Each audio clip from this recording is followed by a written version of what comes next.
If you blinked earlier today, you missed the tell. You missed the moment the physical market stopped pretending. A government-backed mint in Australia just quoted $127 per ounce for immediate wholesale delivery on orders above 10,000 ounces. Meanwhile, the screen price most people watch was still sitting in the low 90s. That is not a normal premium. That is a public confession that the Western Vault pipeline is choking right now in real time. Welcome back. John A.G. here. And I need you locked in for the next few minutes because this is one of those moments where the headline is simple, but the mechanics underneath it decide whether the paper price survives or gets steamrolled by reality. Here is exactly what happened. A large batch quote for deliverable silver came in at $127 per ounce for fast settlement and fast pickup. Not a boutique coin shop markup, not a collector item. Wholesale size. Delivery focused. The kind of quote you only see when someone is trying to source bars in a hurry, and the answer is, sure, but you're going to pay up. And that creates an obvious question. If the official price is about $91, why would anyone pay $127? Better question, why would a sovereign mint risk its reputation by showing a number that far away from the global benchmark?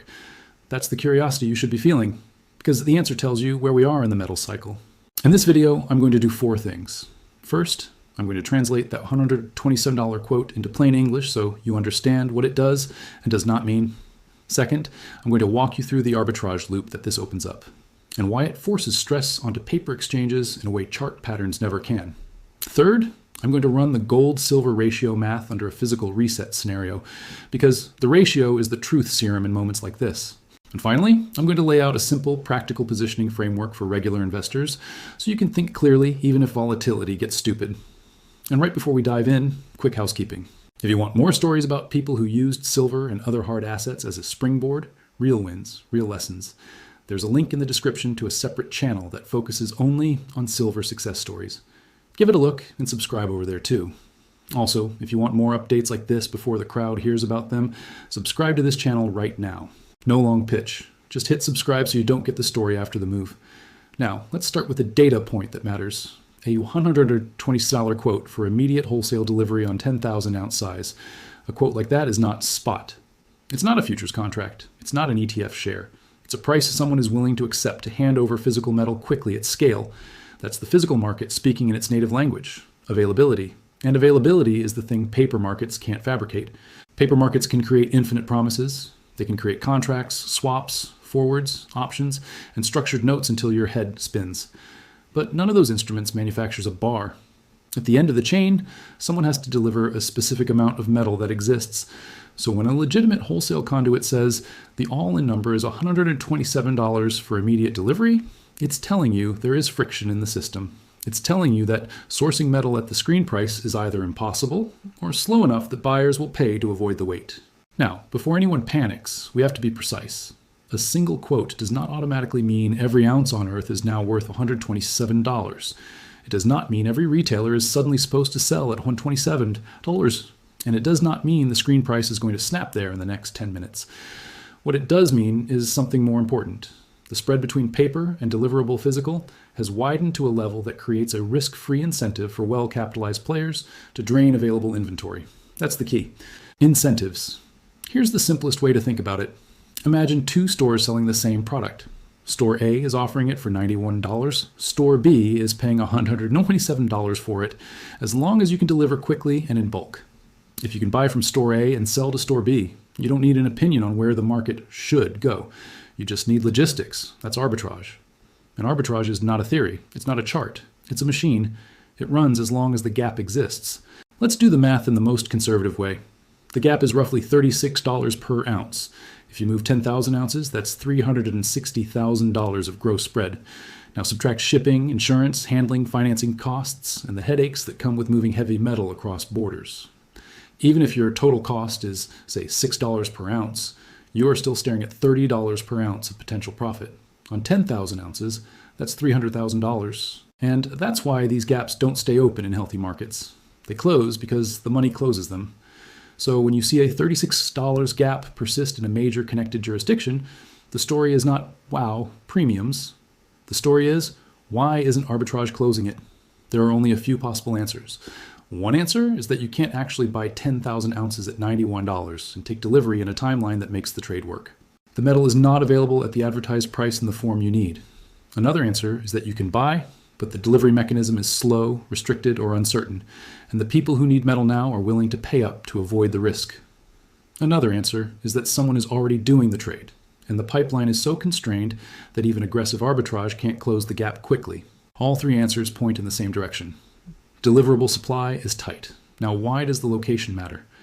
Because earlier, the market could shrug off big premiums in places people love to stereotype as different. When a premium shows up in a market that skeptics can label as isolated, they dismiss it as local rules, local taxes, local holiday demand, or currency friction. But when a premium shows up inside the broader Western-aligned supply network, that excuse gets weaker.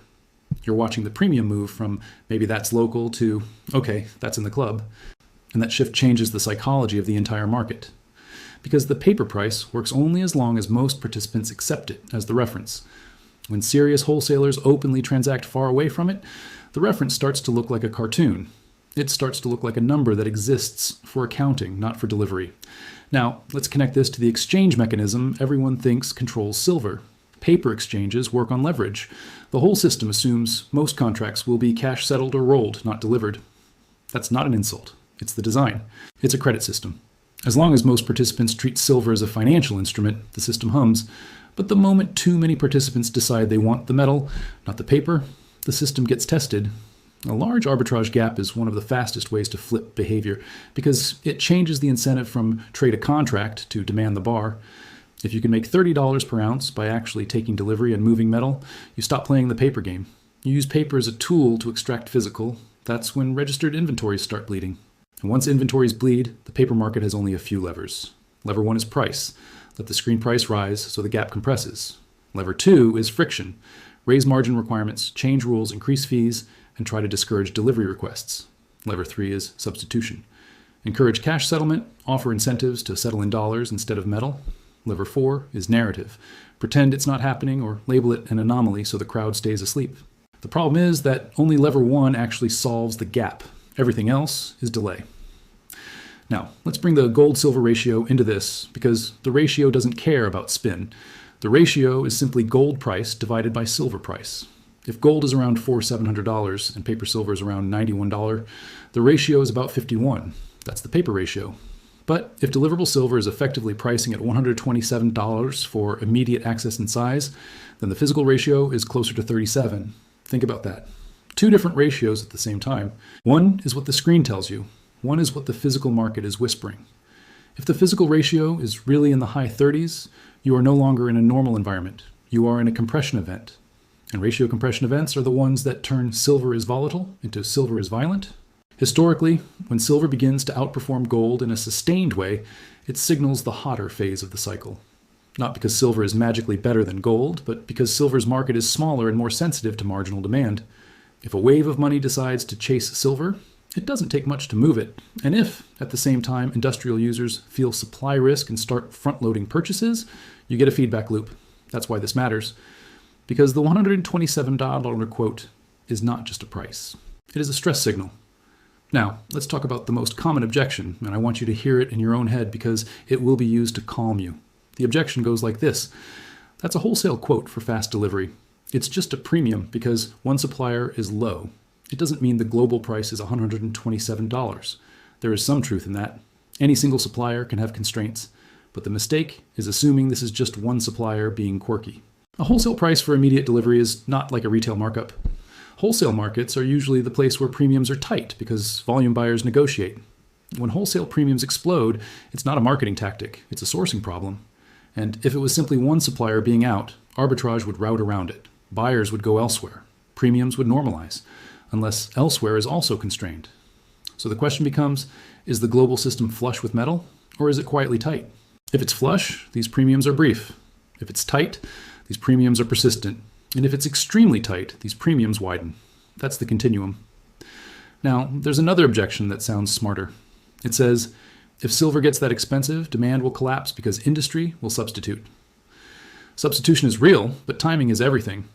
Industrial substitution is not a switch you flip next week. It's an engineering cycle. It's redesign, testing, certification, supply chain retooling, and new contracts. In the short run, demand is often inelastic. People still need the material. And when they fear shortages, they don't buy less, they buy more. That's why shortage environments produce spikes. Now, does a spike eventually produce demand destruction? Yes, but the spike comes first, and the spike is where paper systems get tested. Now, let's talk about why this moment feels different to so many long-time precious metals watchers. For years, the argument has been a tug of war. On one side, you have people saying, the paper price is manipulated, physical is scarce, one day it will break. On the other side, you have people saying, if it was really scarce, the price would show it. Well, the $36 wholesale delivery spread is the price showing it, just not on the screen everyone watches. It's the market speaking in two voices, and that split is precisely what breaks confidence. Because confidence is what keeps paper functioning. Now let's get practical. What happens next tends to follow a pattern. First, volatility increases, not just up volatility, both directions. Because as soon as the market senses stress, the paper side tries to shake you. You get sharp rallies, then you get violent sell-offs that look like the top. Those sell-offs are engineered to force leveraged players out and to convince physical holders that they should sell into fear. Second, exchanges adjust rules. You see margin hikes, position limits, or settlement policy changes. Third, you see narratives, stories about why the move is over, why demand is gone, why the premium is temporary. Fourth, you see the physical market keep doing what it does, paying up for metal that can be delivered. So if you're watching the screen only, you get emotional whiplash. If you're watching the spread between paper and physical, you see the truth. Now, I want to give you a simple checklist of indicators to track without becoming a full-time analyst. Indicator 1, does the paper price start catching up to the physical quotes? If paper silver pushes through key round numbers and holds, that's the system acknowledging the premium. Indicator 2, does the gold-silver ratio keep compressing? If the ratio breaks under the mid-40s and stays there, you're in a different regime. Indicator 3, do delivery timelines extend for large orders? When the language shifts from available to wait list, that's stress. Indicator 4, when do premiums remain elevated even after paper sell-offs? If paper drops and physical stays firm, the dislocation is real.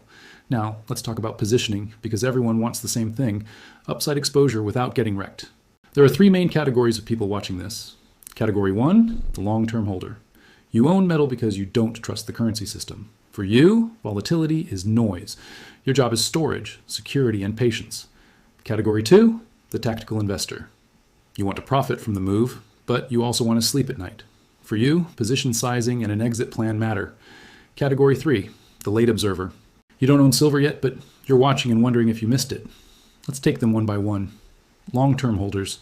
Your primary mistake is letting paper volatility bully you into selling physical during a scarcity event. If the thesis is that physical is being repriced, selling into engineered dumps is how you transfer your metal to stronger hands. Now, that doesn't mean never sell. It means sell on your plan, not on someone else's panic. Tactical investors. Your primary risk is leverage. Leverage is the weapon used against you when the system is stressed. If you are trading paper with leverage, you are volunteering to be shaken out. If you want exposure with less fragility, focus on allocated, fully backed exposure or outright physical. Late observers.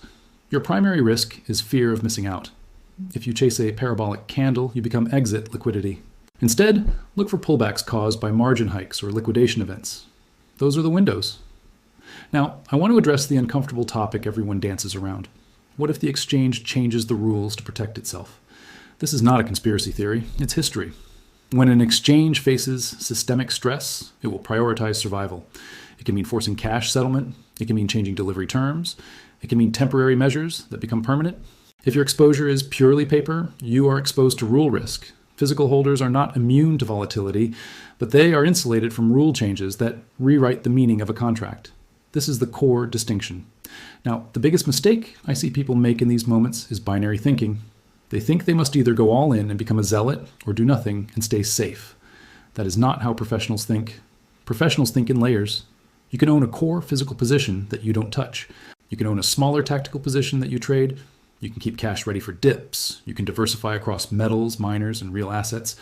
And you can do all of that while staying calm. Now, let's zoom out for a second, because silver does not exist in isolation.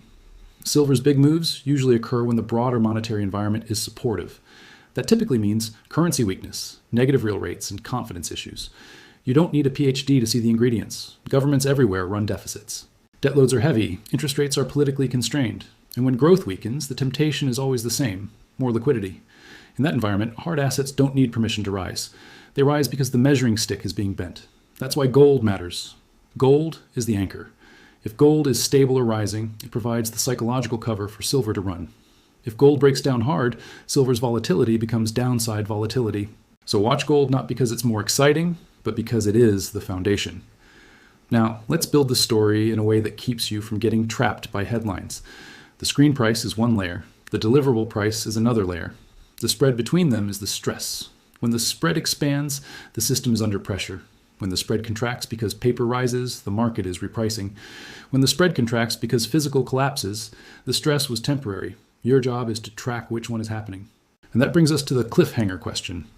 Which outcome is more likely right now? Is this a temporary premium because one channel is tight, or is this the beginning of a broader physical repricing that forces the paper price higher? Here's how I'm thinking about it. A temporary premium typically fades when alternative supply steps in. A structural premium persists when the whole network is tight. A structural premium widens when new demand arrives into an already tight network.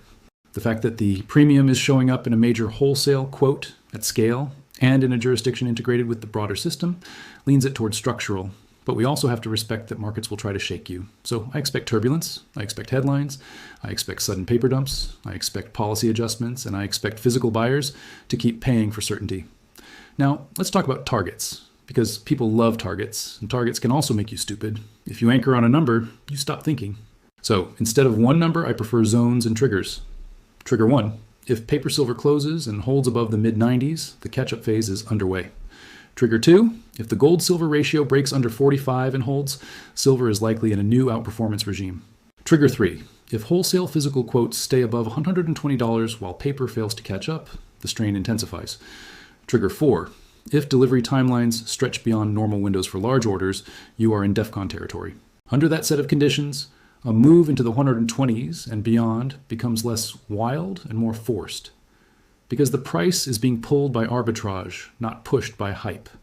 Now let's be honest, forced moves can overshoot, and overshoots create the most dangerous part of the cycle. That's when the move becomes parabolic, everyone becomes a genius, and then the reversal is vicious. So if you're positioned, you need an exit plan before the crowd arrives. Not because you don't believe in silver, because you believe in human psychology. Here is a simple exit framework that avoids trying to nail the top. You scale out.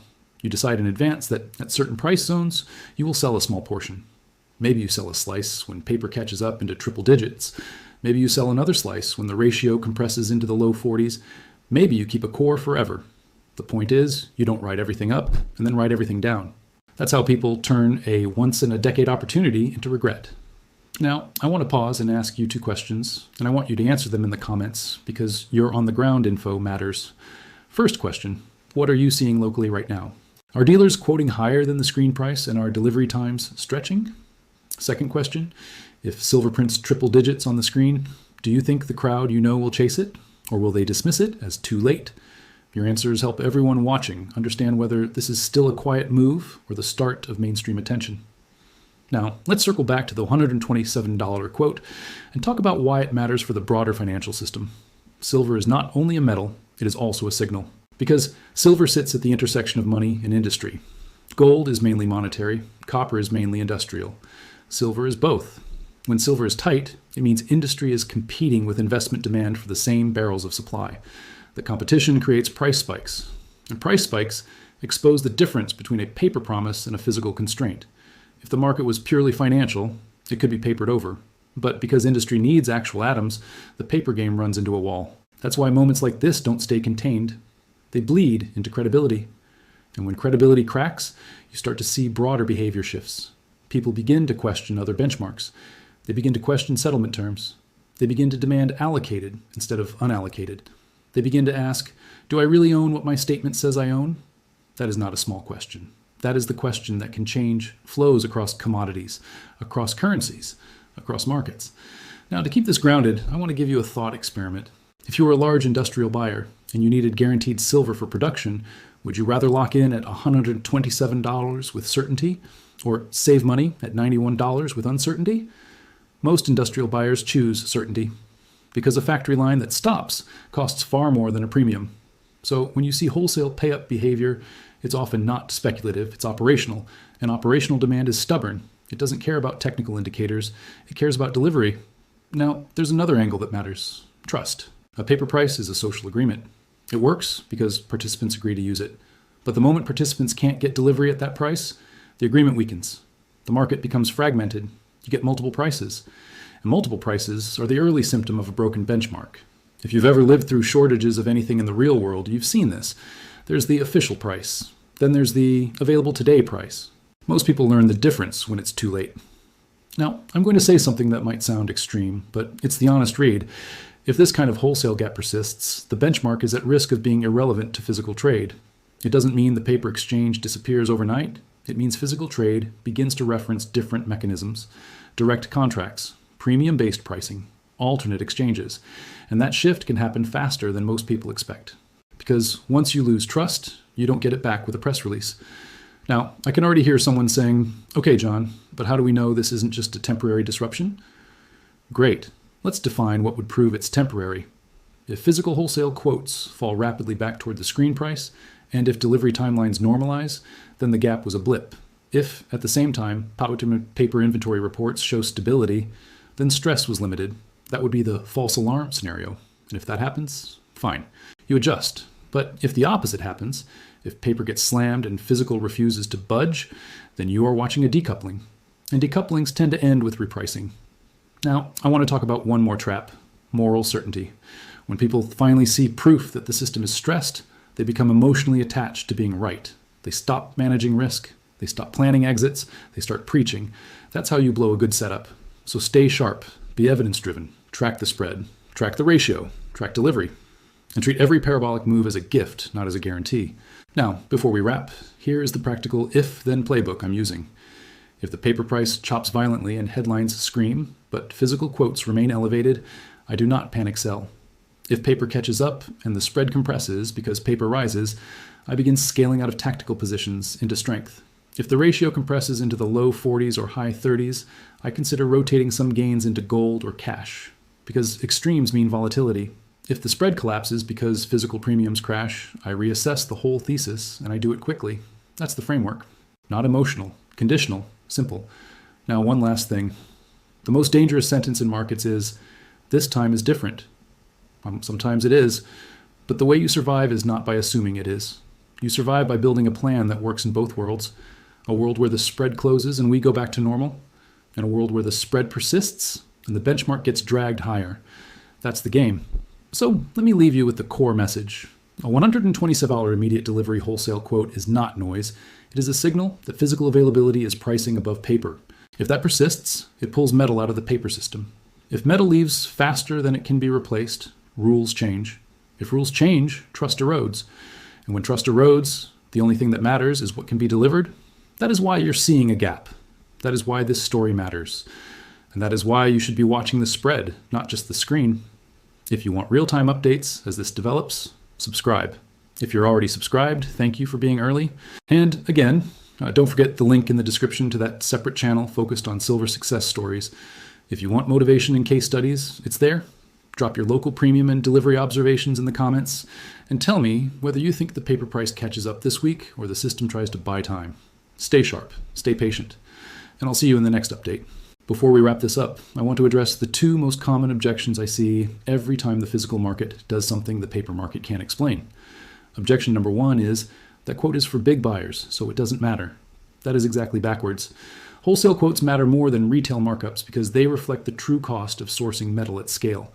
If a sovereign mint can't secure 10,000 ounces anywhere near the screen price, then the screen price isn't a price. It's a reference point for a contract that settles in cash. And once the wholesale market breaks, retail follows. It doesn't lead. Objection number two is high prices will kill demand. In the long run, sure, industries innovate, thrift, and redesign. In the short run, they do the opposite. They panic, they rush, they lock supply, they overorder. They sign contracts they wouldn't sign in calmer times because their real fear isn't paying more, it's not having metal at all. A solar line can't run on a press release. A factory can't ship products built on hope. In real manufacturing, availability beats price. So what does this situation force? It forces a choice. The exchange either allows the screen price to rise toward the deliverable price, or it uses rule changes to slow delivery and buy time. And when I say rule changes, I mean the usual playbook: margin hikes, position limits, delivery window tweaks. temporary settlement incentives, and the kind of language that sounds harmless until you realize it's designed to push people away from taking bars. But here's the catch. Those tools work best when the stress is speculative. This stress is mechanical. It's arithmetic. If there is a large enough gap between paper and physical, a rational player can do one simple thing: source wherever it is cheapest, deliver wherever it is dearest, and repeat until the gap closes. That is not ideology. That is not a narrative. That is a pipeline. And that pipeline has a direction right now. It's pulling metal out of Western inventories and pushing it toward the places that are paying up for immediate delivery. You can call it premiums. You can call it tightness. You can call it logistics. The label doesn't matter. The flow does. Now, let's talk about timing, because everyone wants to know the same thing. Is this a headline that fades, or is this the start of a repricing event? In my view, the next 72 hours matter more than the next 72 days. If the gap persists into the next trading week, the incentive stays alive. That means more delivery demands. That means more registered inventory leaving. That means more stress on the institutions that rely on a calm, cash-settled status quo. If the gap narrows quickly, it tells us one of two things. Either the paper price is being allowed to catch up, or the physical quote is being rationed through delays and restrictions. That leads to three scenarios. Scenario one is the catch-up. The screen price moves higher, fast. Not because investors suddenly became enlightened, but because the system has to close the free money window. In this scenario, you see a sharp move through the next major round number, you see headlines that act surprised, and you see the same commentators who ignored the stress suddenly explaining it after the fact. Scenario 2 is the stall. Also, the screen price stays strangely calm while physical quotes remain elevated. This is the most dangerous scenario for the paper market, because it keeps the arbitrage alive while pretending nothing is wrong. If we get this, expect heavier-handed exchange moves designed to discourage delivery. Expect confusion. Expect mixed messaging.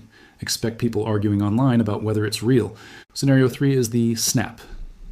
Something breaks operationally. Delays spread, bids disappear, or a major participant chooses cash settlement because delivery risk is too high. In this scenario, price action becomes secondary to trust. And when trust goes, it doesn't come back with a single green candle. So what do you do with that? If you're holding physical as a long-term hedge, your job is not to trade the noise. Your job is to be positioned before the crowd notices why positioning mattered. If you're trading, your job is to respect volatility. These moments create huge upside, but they also create violent pullbacks. The most common way people lose in a bull move is not by being wrong, but by being overconfident and overleveraged. My personal rule is simple. I don't let paper rules dictate my physical decisions. Margin changes can liquidate traders. They can't liquidate a bar in your possession. And yes, you still need a plan for taking profits if we get a parabolic run. Parabolic moves reward patience, then punish greed. So map out levels where you will trim, not because you're bearish, but because having a plan protects you from your own emotions when the numbers on the screen start feeling unreal.